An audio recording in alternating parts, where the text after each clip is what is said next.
2024년 10월 6일 성령 강림 후 20번째 주일 예배를 하나님께 드리시겠습니다. 우리를 예배로 부르시는 말씀입니다.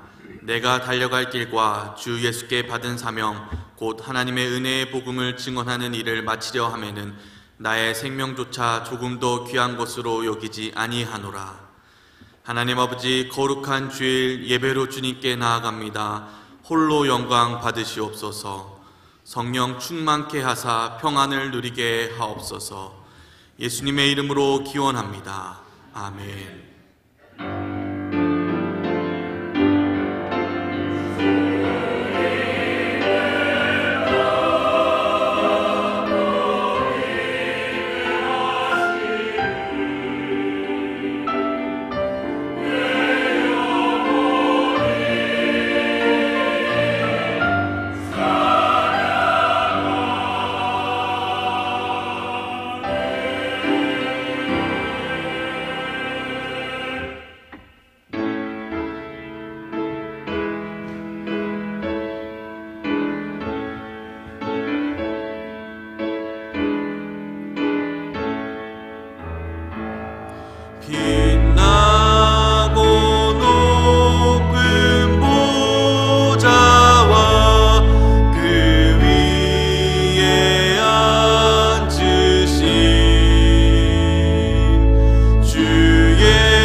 여호와여, 의의 호소를 들으소서. 나의 울부짖음에 주의하소서. 거짓되지 아니한 입술에서 나오는 나의 기도에 귀를 기울이소서.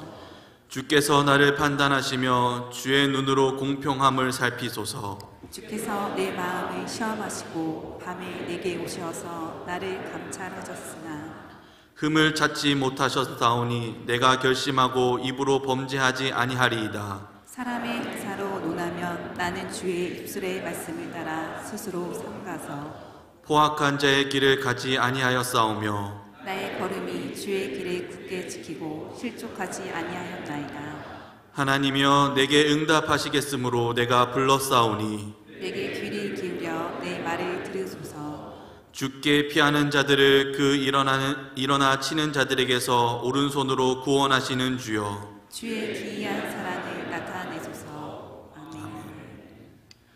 전능하사 천지를 만드신 하나님 아버지를 내가 믿사오며 그 외아들 우리 주 예수 그리스도를 믿사오니 이는 성령으로 잉태하사 동정녀 마리아에게 나시고 본디오 빌라도에게 고난을 받으사 십자가에 못 박혀 죽으시고 장사한 지 사흘 만에 죽은 자 가운데서 다시 살아나시며 하늘에 오르사 전능하신 하나님 우편에 앉아 계시다가 저리로서 산 자와 죽은 자를 심판하러 오시리라. 성령을 믿사오며 거룩한 공회와 성도가 서로 교통하는 것과 죄를 사하여 주시는 것과 몸이 다시 사는 것과 영원히 사는 것을 믿사옵나이다. 아멘.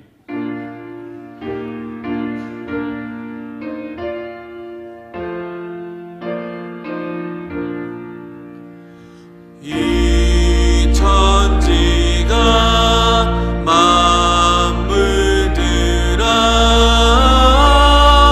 복 주시는 주 여호와 전능 성부 성자 성령 찬송하고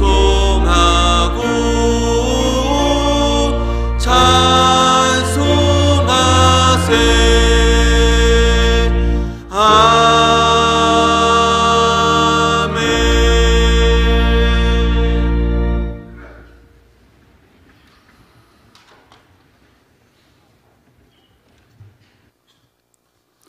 사랑이 많으시고 자비로우신 하나님 아버지, 주님의 아름다운 섭리 속에 결실을 맺는 풍요로운 계절을 맞이하여 주님 앞에 정성을 다하여 찬양하고 기도하며 말씀을 듣게 하시니 감사를 드립니다. 새로운 첫 달의 시작을 주를 향하여 마음을 열고 기도함으로 예배함으로 나오게 하시니 참으로 감사합니다. 주님의 임재를 느끼는 시간으로 충만케 하여 주시옵소서. 우리의 귀를 열어 주님의 음성을 듣게 하시고 우리의 마음을 열어 주님을 영접하게 하시고 우리의 생각을 열어 언제나 주님만 생각하는 10월이 되게 하여 주시옵소서. 주님, 연약한 저희들 우리의 모든 것을 주님 앞에 내려놓지 못하고 기도하면서도 고민하고 걱정하며 염려합니다. 주님께 맡기고 간절하게 주님을 찾을 수 있는 믿음을 허락하여 주시옵소서. 고되고 힘든 상황 속에서도 기뻐하고 감사하는 믿음도 허락하여 주시옵소서. 말씀으로 새롭게 변화되게 하시며 주님과의 깊은 교제를 통하여 예수님의 삶을 닮아가도록 저희를 이끌어 주시옵소서. 사랑의 주님, 믿음의 성도들이 나라를 위해, 교회와 성도들을 위해, 그리고 우리의 이웃을 위해 간절함으로 기도하게 하시고 말씀을 읽고 묵상하는 일에 더 힘을 쏟을 수 있도록 성령님 동행하여 주시옵소서. 오늘 우리가 주님의 살과 피를 묵상하는 성찬의 시간에 참여할 때 성령을 충만하게 부어주시고 우리의 영이 더욱 정결하게 하시고 하나님께서 예비하신 구원의 은혜를 깨닫게 하여 주시옵소서. 이 시간 기도로 하나님의 말씀을 준비하시고 증거하시는 목사님께 영과 육의 강건함을 허락하여 주시고 성령 충만한 은혜 가운데 생명 있는 말씀 선포하도록 인도하여 주시옵소서. 주시는 말씀으로 치유와 회복의 역사가 있게 하시고 세상을 이기는 담대한 주님의 자녀로 세워지게 하여 주시옵소서. 정성을 다해 주님께 드리는 시온 찬양대의 찬양을 기뻐 받아주시고 그 찬양이 우리의 고백이 되고 우리의 삶 속에서 성령의 아름다운 열매가 풍성하기를 소망하며 이 모든 말씀 우리를 구원해 주신 예수님의 이름으로 기도합니다. 아멘.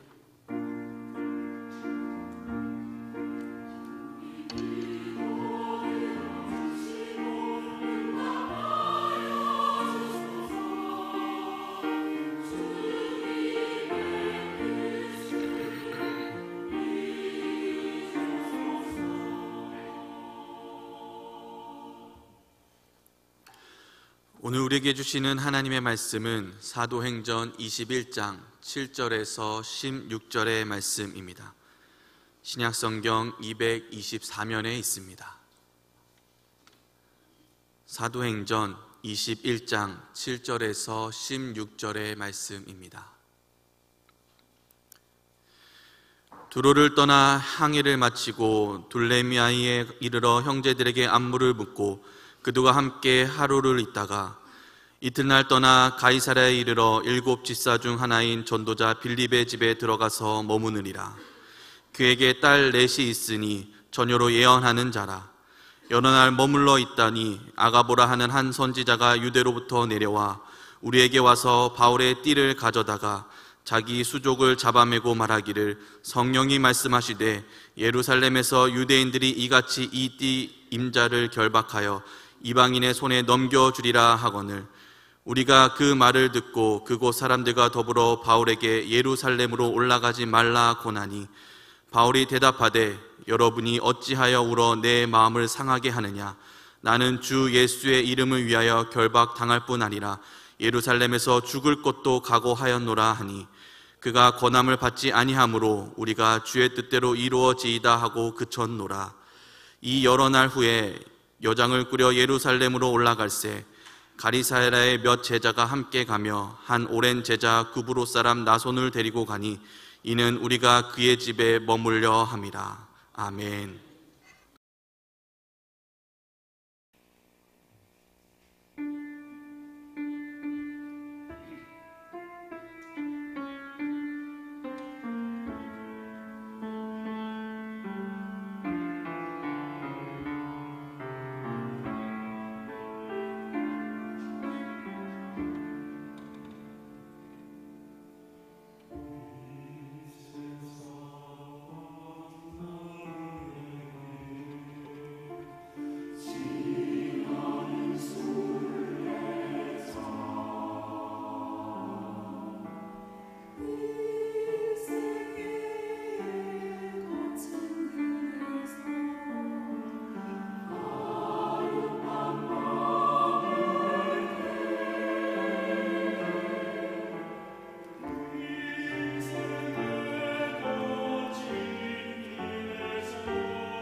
아멘. 하나님께 영광을 돌립니다.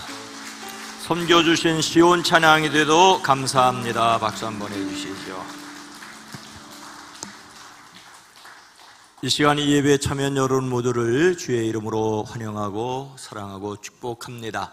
우리 앞뒤 옆에 있는 분들과 인사합니다. 주님의 이름으로 사랑합니다. 주님의 이름으로 축복합니다. 우리는 하나님이 우리와 함께 하심 임마누엘의 신앙을 갖습니다. 임마누엘이란 말 뜻은 하나님이 우리와 함께 계시다라는 것이지요. 하나님이 우리와 함께 하심을 믿음으로 그 능력 누리시기를, 그래서 삶의 어려움이 있다 할지라도 끊임없이 세상에 도전하는 사람들이기를 주의 이름으로 축복합니다. 어제 한 신문에서 정겨운 사진과 설명을 보았습니다. 제목은 소팔러 가는 길, 소팔러 가는 길인데 1977년 전북 임실에서 김영만 사진사가 찍은 것입니다. 이 사진에는 사진작가의 이런 설명이 붙어 있습니다. 그 일부를 그대로 옮기겠습니다. 어여쁜 강변마을이 많은 임실에서 아침 일찍 소를 앞세워 내를 건너는 사람들을 보았다. 짐을 짊어지지 않은 몸 가벼운 소를 보니 마을 건너편 우시장에 소 팔러 가는 길인 모양이다. 앞장서서 소의 고삐를 잡은 아이는 송아지일 때부터 정성껏 꼴배고 염을 먹여 키운 정 때문에 굳이 아버지를 따라 나섰을 것이다. 다시 소를 데리고 돌아가는 일은 없을 터니 오늘은 정든 소와 이별하는 날이다. 집에서 애지중지 키우던 소를 팔 때에는 대개 집안에 혼사가 있거나 아니면 논한맞이기를 더 장만하려는 아버지의 계획이 있을 때이다. 오늘은 이웃집 아저씨도 소 팔러 함께 길을 나섰다. 그 뒤로 소걸음에 맞추려 자전거에서 내려서 천천히 자전거를 끌고 가는 사람까지 다리 위 행렬이 영화의 한 장면처럼 펼쳐졌다. 저는 어려서 소를 먹여본 적이 있습니다. 초등학교 여름방학이면 의례하였던 일이지요. 언젠가 한 번은 소의 풀 뜯기기 위해 나가다 보니 친구들이 골목에서 놀고 있었습니다. 얼른 소를 몰아 가까운 산으로 가서 나무에 메어놓고 내려와 친구들과 재미있게 놀았습니다. 한참 놀다 가보니 소가 없어지지 않았겠습니까? 큰일 났습니다. 옛날 시골에서 소는 큰 재산이었습니다. 그것을 잃어버렸으니 눈앞이 캄캄하였죠. 이리저리 찾아보다가 힘이 쭉 빠져 터덜터덜 집으로 돌아가 보니 외양간에서 눈을 껌뻑이고 있었습니다. 쇠고삐가 풀려 자기 집으로 돌아왔습니다. 졸였던 가슴에서 안도의 숨이 터져나왔습니다. 집으로 돌아온 소가 그렇게 고마웠습니다. 그런데 그것이 전부가 아니었지요. 다음에 소먹이로 나갔다가 또 친구들과 놀고 싶어서 이번에는 소고삐를 나무에 단단히 묶었습니다. 한참 놀다 돌아가 보니 소가 고삐 묶은 나무를 빙글빙글 돌다가 고삐와 뿌리 엉켜 쓰러져 소 눈알이 허옇게 되었습니다. 어찌어찌 풀고 나서야 제 가슴을 쓸어내렸습니다. 이것은 제 돌아가신 아버지도 모르는 비밀입니다. 그때 허옇게 보였던 눈알이 지금도 지워지지 않습니다. 그 다음부터는 풀 뜯기기 위해 나가서 절대로 나무에 메어두지 않았습니다. 지금 생각해도 아찔합니다. 다른 분의 소 팔러 가는 길이라는 사진을 보면서 제 이야기가 생각났습니다. 옛 이야기기에 웃을 수 있습니다. 우리 삶에는 추억하고 웃을 수 있는 일들도 있지만 가슴 쓸어내리는 일들도 많습니다. 웃고 지나갈 수 있는 일도 있지만 정신 바짝 차리지 않으면 안 되는 일들도 있습니다. 오늘 말씀은 제3차 전도 여행을 마무리하며 예루살렘으로 올라가는 바울이 겪은 내용입니다. 바울은 첫 번째 전도 여행을 바나바와 함께 구브로에서 시작하였습니다. 두 번째는 실라와 함께 이전에 전도하였던 곳을 돌아보고 오늘의 유럽 지역으로 넘어갔죠. 빌립보, 데살로니가, 베레와, 아테네, 고린도 등등을 방문하였습니다. 빌립보에서는 자주색 옷감 장수 루디아와 그곳 감옥의 간수 그리고 그 가족이 예수님을 영접하였습니다. 그리고 세 번째 전도 여행에서는 에베소를 다시 찾아 두란노 소원을 열고 만 2년 동안 하나님의 말씀을 강론하여 그 주위 사람들이 말씀을 듣게 했습니다. 이렇게 해서 주님의 말씀의 능력이 있게 퍼져나가 점점 힘을 터쳤습니다. 하지만 그 에베소에 소동이 다시 일어나자 떠나 마게도냐로 건너갔고 이제 예루살렘으로 올라가며 교회를 돌보는 중입니다. 예루살렘을 향하여 올라가는 바울의 마음은 비장하였습니다. 밀레도에서 만난 에베소 교회 지도자들에게 이렇게 말하였습니다. 보십시오. 이제 나는 성령에 매여서 예루살렘으로 가는 길입니다. 거기서 무슨 일이 내게 닥칠지 나는 모릅니다.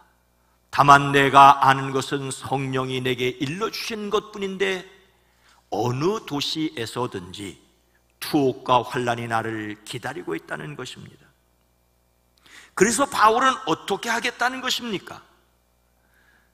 그러나 내가 나의 달려갈 길을 다 달리고 주 예수께 받은 사명 곧 하나님의 은혜의 복음을 증언하는 일을 다 하기만 하면 나는 내 목숨이 조금도 아깝지 않습니다. 지금 바로 그 각오로 예루살렘을 향하여 올라가는 중입니다. 그런데 예루살렘으로 올라가는 길목인 가이사라에서 아가보라는 예언자를 만났습니다. 그가 바울의 허리띠를 가져다 자기 손과 발을 묶고서는 유대 사람이 예루살렘에서 이 허리띠에 임자를 이처럼 묶어 이방 사람들의 손에 넘겨줄 것이라고 성령이 말씀하셨습니다라고 하였습니다. 이 말을 들은 사람들은 어떻게 했습니까? 12절 말씀입니다. 우리가 그 말을 듣고 그곳 사람들과 더불어 바울에게 예루살렘으로 올라가지 말라 권하니. 아가보 선지자의 생생한 예언을 드린 바울의 동료들과 가이사라의 성도들은 그에게 예루살렘으로 올라가지 말라고 간곡하게 만류하였습니다. 유대인들에 의하여 결박되어 로마인에게 넘겨지게 될 것이라는데 어떻게 그냥 두고 볼 수 있겠습니까? 더욱이 성령님께서 그렇게 말씀하셨다는데 말입니다. 위험을 무릅쓰지 말라는 사람이 있었습니다. 위험을 피하는 것이 잘못은 아닙니다. 위험을 피하는 것이 잘못은 아닙니다. 예수님께서 태어나셨을 때 천사는 요셉에게 말합니다. 헤롯이 아기를 찾아 죽이려 하니 일어나 아기와 그의 어머니를 데리고 애굽으로 피하여 내가 내게 이를 때까지 거기 있으라. 그래서 애굽으로 피하였고 애굽에서 불러내셨다는 말씀을 이루셨습니다. 심지어 예수님은 전도하러 나가는 제자들에게 이 동네에서 너희를 박해하거든 저 동네로 피하라. 이 동네에서 너희를 박해하거든 저 동네로 피하라고 말씀하셨습니다. 피하는 것만으로 옳다거나 그러다고 할 수 없습니다. 바울이 예루살렘에 올라가면 결박당할 것이라는 성령의 지시는 단순히 그 사실을 알려주신 것이지 피하라거나 말라는 것이 아니었습니다. 다만 바울을 아끼는 사람들은 그가 예루살렘에 올라가면 결박당할 것이라는데 올라가지 말라고 인지상정, 사람의 마음으로 충분히 그렇게 말할 수 있었습니다. 우리에게도 피하고 싶고 떠나고 싶은 현실들이 있을 수 있습니다. 더욱이 여러 사람이 간곡하게 권면한다면 마음이 흔들릴 수 있습니다.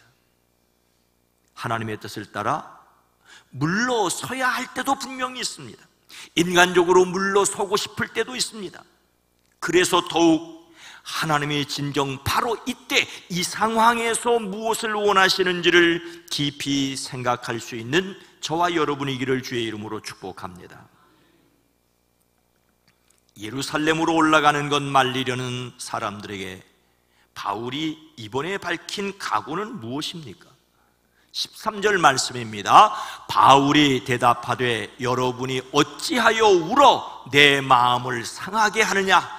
나는 주 예수의 이름을 위하여 결박당할 뿐 아니라 예루살렘에서 죽을 것도 각오하였노라 하니. 바울에게 사람들은 올라가지 말라고 강력하게 설득하였습니다. 그들의 눈에는 그것이 옳아 보였기 때문이죠. 하지만 그는 왜들 이렇게 울어서 내 마음을 아프게 하십니까? 바울을 말리려는 사람들이 울며 간곡하게 붙들었다는 것을 알 수 있습니다. 그를 아끼는 사람들은 그가 예루살렘에 올라가 당할 고난을 그냥 두고 볼 수 없었습니다. 울면서 만류하였습니다. 여기서 울다는 말은 흐느껴 울다, 큰 소리로 울부짖다는 뜻입니다. 이런 그들을 보는 바울의 마음이 상하였습니다. 여기서 마음이 상하였다는 말은 서로 충돌하다는 뜻입니다. 바울의 마음에 이 생각과 저 생각이 다 들었습니다. 이렇게 하고 싶기도 하고 저렇게 하고도 싶은 마음이 서로 부딪혔습니다. 이것이 바울의 솔직한 마음이었습니다. 주위 사람들의 애정 어린 만류는 그가 이미 가졌던 마음을 부수어 버릴 정도로 간곡했습니다. 마치 옛날 빨래터에서 방망이로 세탁물을 두들겨 빨던 것처럼 바울의 마음을 사정없이 두들겨 약하게 했습니다. 이것이 그를 사랑하는 사람들의 마음이었고 그 앞에서 아파하는 것은 그의 솔직한 마음이었습니다. 하지만 그의 마음은 이미 정해졌습니다. 앞서 에베소에서 지도자들에게 한 말 바로 그대로였습니다.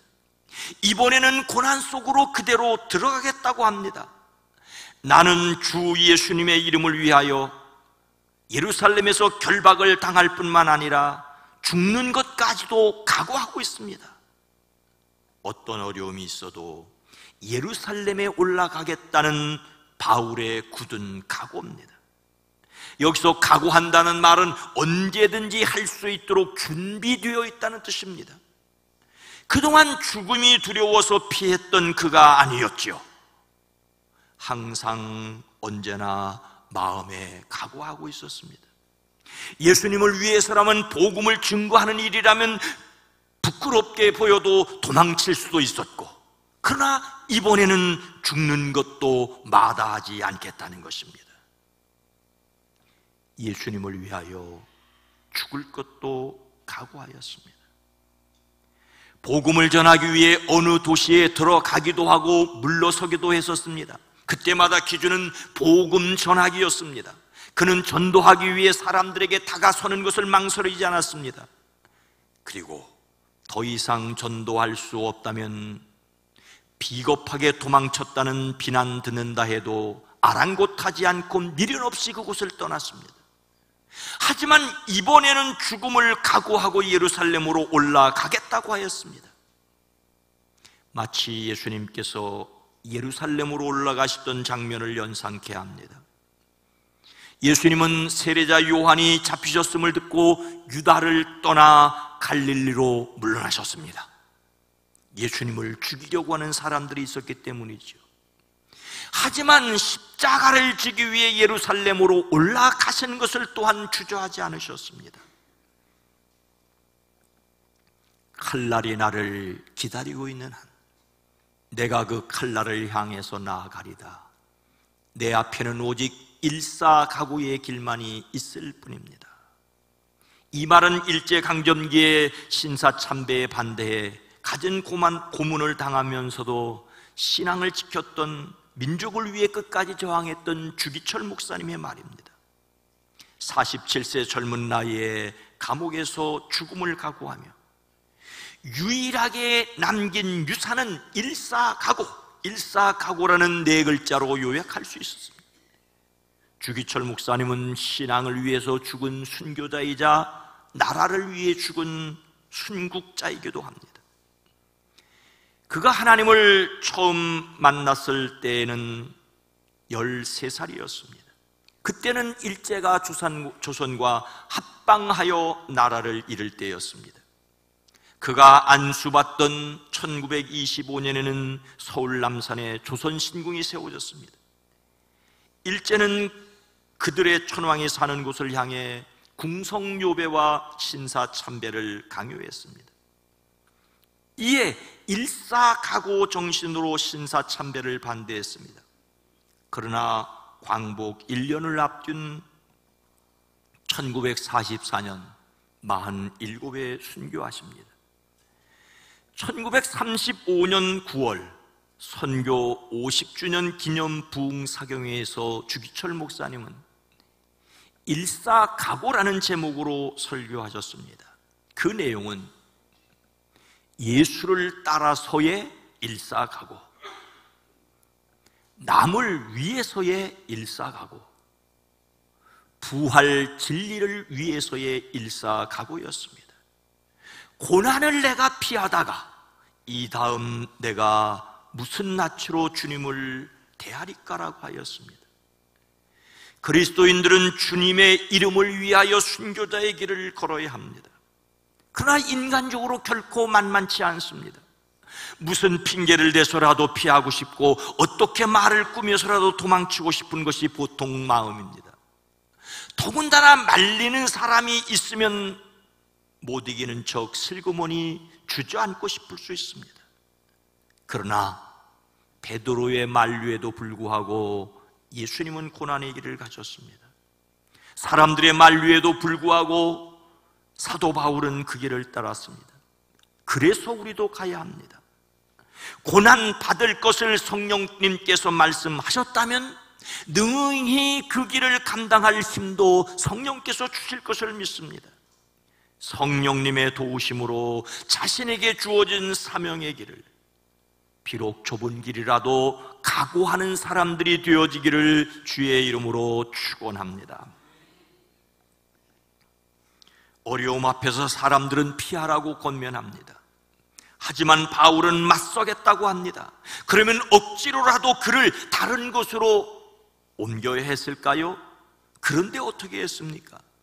14절 말씀입니다. 그가 권함을 받지 아니하므로 우리가 주의 뜻대로 이루어지이다 하고 그쳤노라. 사람들은 올라가지 말라고 강권하고 그는 올라가겠다라고 말합니다. 그래서 사람들은 주님의 뜻이 이루어지기를 빕니다라고 말하고 더 이상 말하지 않았습니다. 여기서 그치다는 말은 본래 자기 자리로 돌아가서 움직이지 않는 것을 가리킵니다. 그를 말리던 사람들은 조용히 했습니다. 더 이상 왈가왈부하지 않았습니다. 그를 위하여 권면하였던 사람들은 그가 예루살렘에서 당할 어려움을 통해 하나님 뜻 이루기를 기도했습니다. 이것은 나약한 포기가 아닙니다. 하나님께 대한 온전한 신뢰였습니다. 예루살렘에 올라가면 고난 겪을 것이 불보듯이 분명하지만 그 고난을 통해서도 하나님의 뜻이 이루어지기를 기도했습니다.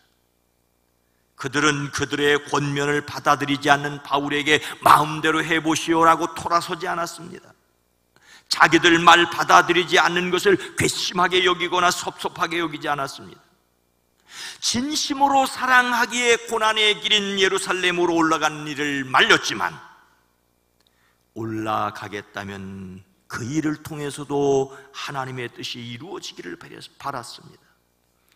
우리는 주님의 뜻을 이루어 가야 합니다. 하늘의 뜻이 이루어지기를 바라고 기다리는 것은 오래전부터 사람들이 터득한 지혜였습니다. 예수님을 믿지 않는 사람들도 진인사대천명, 인간으로서 해야 할 일을 다 하고 나서는 하늘의 명을 기다린다고 하지 않았습니까? 그러니 하늘 그 이상 우주 만물을 창조하신 하나님을 믿는 사람들이 어떠하여야 하겠습니까? 무슬림들이 가장 많이 쓰는 말 가운데 하나가 인샬라라고 합니다. 인샬라는 만일 신이, 하나님이 원하신다면 이라는 뜻인데, 그들을 지배하는 철학이지만 때로는 무책임한 말로 오해를 받기도 합니다. 어떤 일이 있어도 내가 내일 반드시 이것을 하여야 하겠다라고 사람이 장담할 수 없다는 것이지요. 이러한 가르침에는 미래에 예정된 모든 약속이 아무리 하찮아도 자기 뜻대로 되지 않는 것이니 모든 것은 하나님이 허락하셔야 비로소 가능하다는 믿음입니다. 절대자 하나님을 믿는다면 이것이 맞는 말이긴 하지만 실제로는 매우 모호해서 예쓴지 노인지 판단하기 어려울 때가 많다고 합니다. 이런 사람들과 거래할 때 그들이 말하는 인샬라가 예에 가까운 말인지 아니오에 가까운 말인지 잘 파악하는 것이 사업 성공의 비결이라고 합니다. 그들은 상대방의 호의를 거절하는 것이 예의가 아니라고 여겨서 아니오라는 말을 못하고 인샬라라고 말한다는 것이지요. 우리나라 어느 지방에서는 괜찮아요라는 말을 자주 사용하지요. 괜찮아서 괜찮다는 말인지 괜찮지 않은데 괜찮다는 말인지 잘 분간해야 한다고 합니다. 그쪽 지역에서 목회하시는 목사님들은 교인들이 괜찮아요 하는 말을 이해하는데 3년 걸렸다고 합니다. 괜찮아요 하는데 안 괜찮은 경우들이 종종 있었다고 합니다. 그런데 그리스도인들은 주의 뜻대로 이루어지다라고 할 때 철저하게 주님의 뜻에 순종하는 각오를 가져야 합니다. 그것이 비록 죽음이라고 하더라도 감당하겠다는 결단입니다. 겟세마네에서 예수님께서 그러나 나의 원대로 마시옵고 아버지의 원대로 하옵소서 하신 것은 십자가 죽음에 순종하신 것입니다. 주님의 뜻이 이루어지는데 쓰임받는 저와 여러분 모두가 되기를 주의 이름으로 축복합니다. 사랑하는 성도 여러분, 바울을 아끼는 사람들은 그에게 예루살렘으로 올라가지 말라고 권합니다. 이것이 그를 사랑하는 그들의 사랑이었습니다. 예수님도 바울도 때로는 물러나기도 하셨습니다. 물러설 줄 아는, 자신의 삶에서 물러서는 일이 있을 수 있다는 것을 아는 것이 어쩌면 유연함이라고 할 수 있습니다. 그러나 또한 그리스도인은 예수님의 이름을 위하여 죽음도 마다하지 않는 올곧음을 가져야 합니다. 하나님의 뜻이라면 고난의 길이라도 마다하지 않는 용감한 사람들이어야 합니다. 하나님의 뜻이 이루어지는 데 쓰임받기를 결단해야 합니다. 그러한 삶을 위한 지혜와 용기를 기도하고 소망합니다.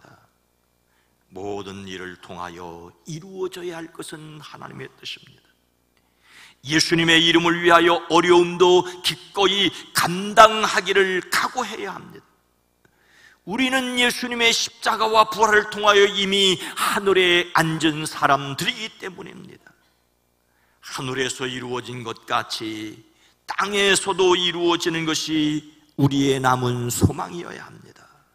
하나님의 능력으로 주님을 위한 삶을 각오하시기를 주의 이름으로 축원합니다. 거룩하신 하나님, 자비로우신 주님, 나아가야 할 때와 물러서야 할 때를 아는 지혜를 더하여 주시옵소서. 주님의 이름을 위해서라고 하며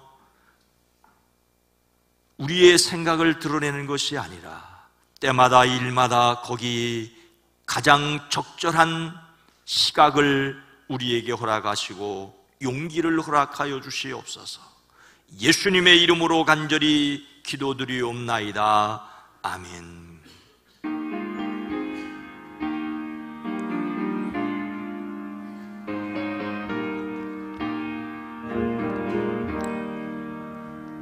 주님의 뜻 이루소서. 고요한 정에 기다리니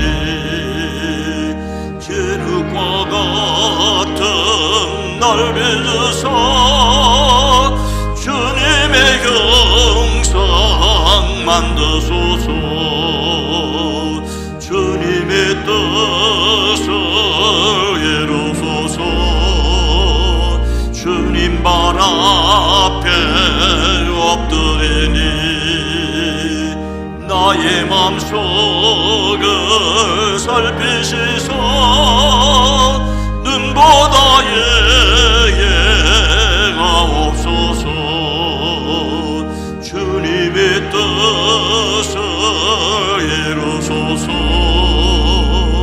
병들어 몸이 피곤할 때 권능의 손을 내게 펴서 강건케 하여 주옵소서. 주님의 뜻을 이루소서. 온전히 나를 주장하사 주님과 함께 동행함을 만민이 알게 하옵소서.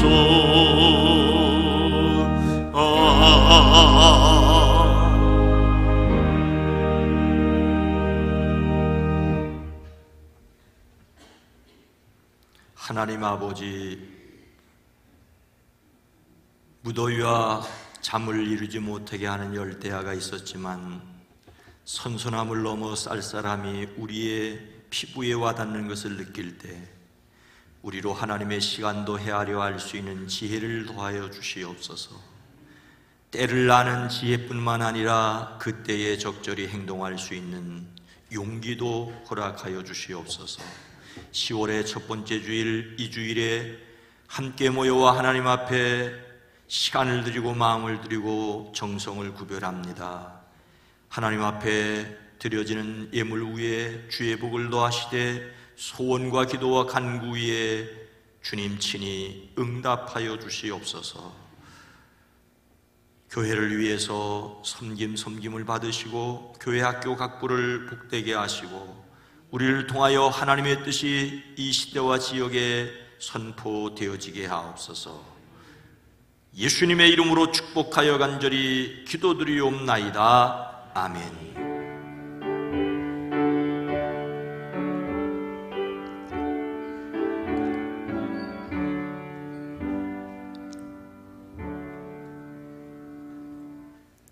10월 첫 번째 주일에 함께하는 성찬 예식입니다. 성찬 예식은 분국 위원들이 전병을, 동그란 전병을 나눠 드리면 아멘으로 받고 한쪽 손을 내밀어서 받고 그것을 집어서 가운데 있는 포도주에 찍어서 드시는 약식 성만찬입니다. 십자가를 기억하고 부활의 신앙으로 나가는 기회가 되기를 원합니다. 찬송가 227장 1, 2, 3절을 부름으로 성만찬 예식을 시작하겠습니다.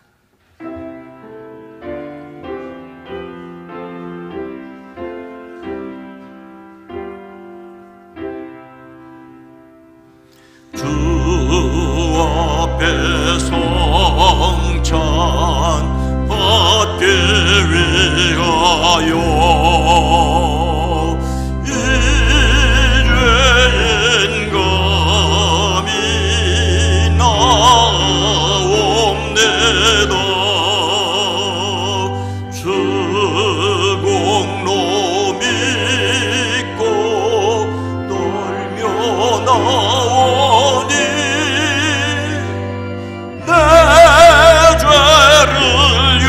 용서하여 주소서.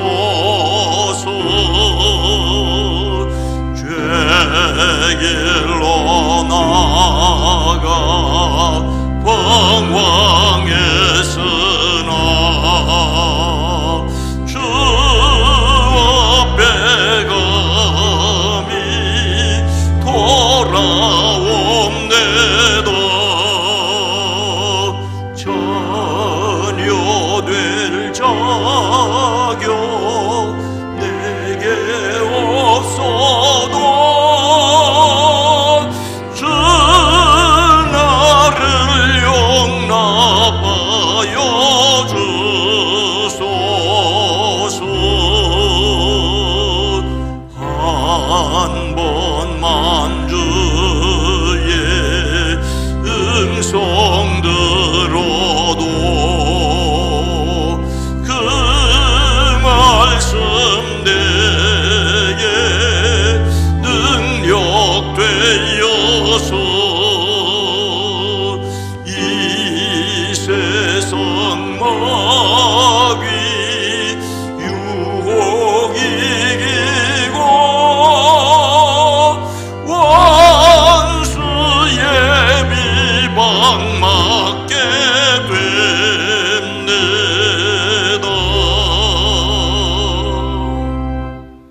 하나님을 믿고 그리스도를 따르는 여러분을 이 거룩한 식탁에 초대합니다. 주님께서 자신의 몸을 내어주시던 밤 떡을 손에 드시고 감사 기도를 드리신 다음 떼어 제자들에게 주시며 말씀하셨습니다. 받아 먹으라. 이는 너희를 위해 내어주는 나의 몸이니 먹을 때마다 나를 기억하여라. 식후에 주님께서는 잔을 드시고 감사 기도를 드리신 후에 제자들에게 돌리시며 말씀하셨습니다. 이 잔을 마시라. 이는 죄 사함을 얻게 하려고 많은 사람을 위해 흘린 새 언약의 피니 이를 향할 때마다 나를 기념하여라. 기도하겠습니다. 거룩하신 하나님, 일찍이 주님께서 세상에 보내셨던 성령을 지금 다시 보내주사 진설된 떡과 포도주 위에 임하셔서 이 식탁을 성별하옵소서. 또한 성령께서 여기 모인 우리 위에 함께하사 이 떡과 포도주로 영원한 생명의 양식이 되게 하시며 이를 먹고 마심으로 그리스도의 새로운 몸을 입어 세상을 변화시키는 능력이 되게 하옵소서. 우리 주 예수 그리스도의 이름으로 기도하옵나이다. 아멘. 주님의 백성으로 주님이 가르쳐주신 기도를 함께 드리시겠습니다. 하늘에 계신 우리 아버지여, 이름이 거룩히 여김을 받으시오며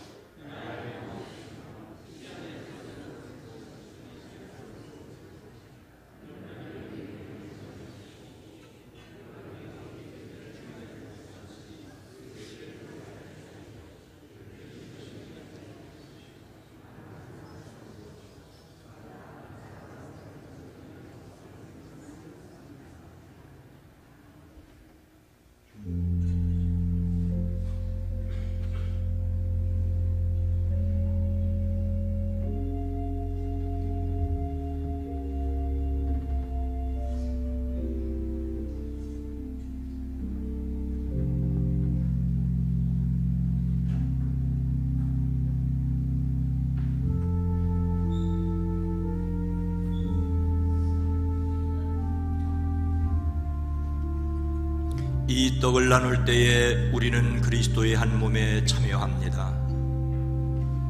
이 잔을 나눌 때에도 우리는 그리스도의 피에 동참합니다. 이는 그리스도의 몸입니다. 이는 그리스도의 피입니다.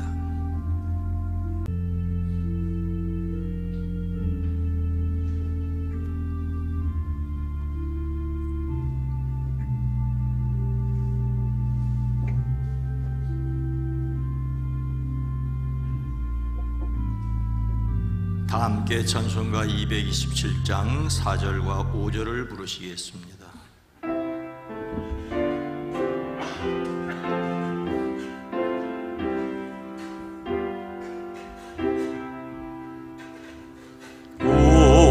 온유한 주의 음성 듣고서 죄인은 와서 주의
살게 하소서.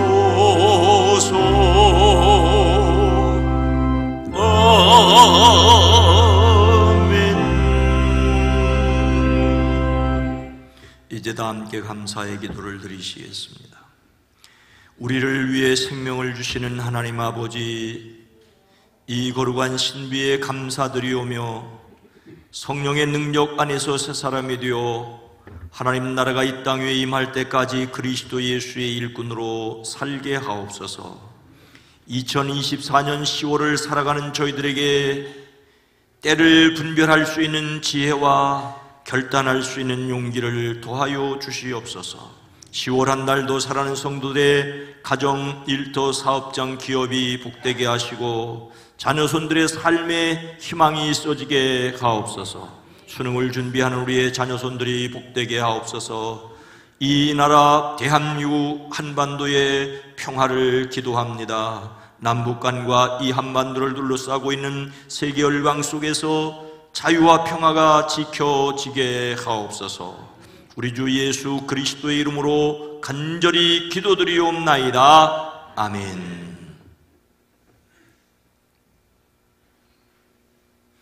다시 한번 여러분 모두를 주의 이름으로 환영하고 축복합니다. 성도 여러분들이 건강하고 행복함으로 이웃을, 세상을 행복하게 하는 사람들이기를 소망합니다. 오늘은 성령 강림절 후 20번째 주일입니다. 10월의 주제 성품은 경각심, 마가복음 14장 38절이 요절입니다. 함께 읽습니다. 시험에 들지 않게 깨어있어 기도하라. 마음에는 원이로되 육신이 약하도다 하시고. 아멘. 오늘 첫 번째 주일 성찬 예식으로 함께 할 수 있어서 영광을 돌립니다. 매주 금요일 저녁 함께 기도하고 함께 찬송할 수 있기를 원합니다. 대표 기도와 특별 찬송이 있고요. 앞으로는 주일 예배 순서 아래 속회와 그 다음에 금요 저녁에 금요 기도회의 대표 기도회와 주간 특별 찬송 선교회를 적도록 하겠습니다. 함께 해 주시기 바랍니다. 10월 세 번째 주일을 추수감사절로 드립니다. 오후 예배를 특별한 가족 찬양, 특별한 가족인데 하여튼 특별한 연결되어 있는 그러한 가족들임을 하며 함께 찬양할 수 있기를 원합니다. 어린이부 친구 초청 과학의 날 한마당이 오늘 있습니다. 그래서 오늘 예배에 참석하신 분들 중에서 위에 주차장에 벽 쪽으로 세우는 차량은 괜찮고요. 가운데 벽 쪽으로, 담 쪽으로, 펜스 쪽으로 세우는 차량 말고 가운데 주차를 해 놓으신 분들은 옮기셔야 합니다. 왜냐하면 그곳에 천막을 치고 어린이부 행사를 준비하게 됩니다. 예배 마친 후에 좀 협력을 해 주시기 바랍니다. 대신방 할 수 있도록 협력해 주시고요. 지방교역자회의가 이번 주 목요일에 있고 또 원로 장로님들 야외 모임이 이번 주 목요일에 있습니다. 기억하시고 함께 해 주시기 바랍니다. 김성인 목사님, 최한나 사모님 셋째 딸 낳았습니다. 여기 앞에 계시는데 박수 한번. 애국자입니다.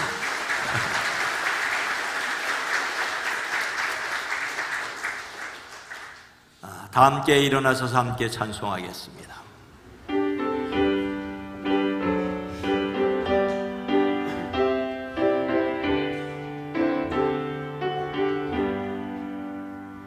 여기에 모여오리 주의 은총 받은 자여라.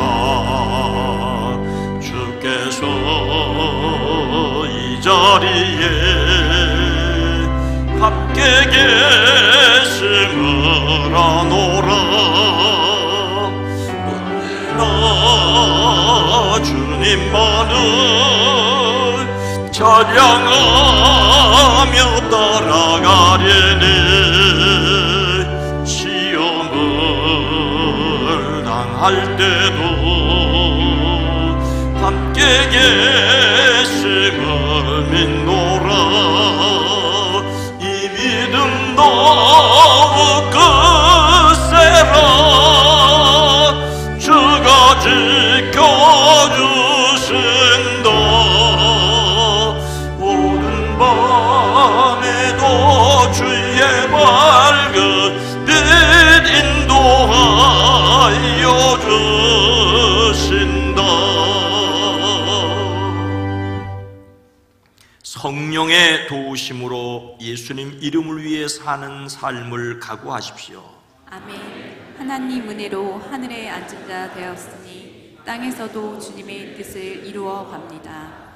이제는 우리 구주 예수 그리스도의 은혜와 하나님 아버지의 놀라우신 사랑하심과 성령님의 감화감동 내주 교통하심이 사랑하심을 해온 온 성도들을 위해, 가정 외에, 율터 외에, 기업 외에, 자녀손들을 위해, 이 나라 민족 이 세계 위에 주님 오시는 그날까지 함께 계시옵기를 간절히 축원하옵나이다. 아멘.